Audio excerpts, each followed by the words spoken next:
The amount of grace you receive or the form in which God manifests to you depends on the relationship you have with God.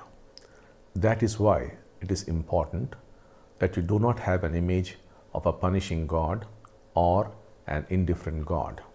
If you thought God would be angry with you for your thoughts or your life and are therefore afraid, God would certainly punish you.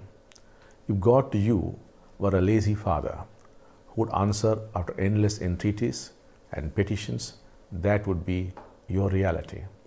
You create your God.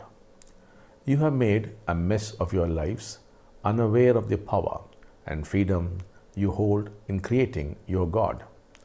One of the greatest curses you could lay on yourself is to create a wrong kind of God, a defective God who would sit over you in judgment and punish you. Remember, when I say creating your God, I do not mean creating a non-existent God through your own imagination. God is your creator, and how could you create God?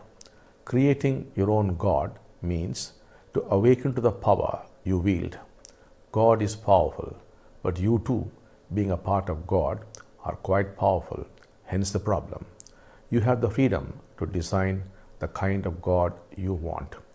It is like a potter making use of the clay to create masterpieces. You are the potter and God the clay. Your God would then respond to you the way you want. That is why we use the word idoktakari, one who does as bidden. Do not think it is presumptuous to design God.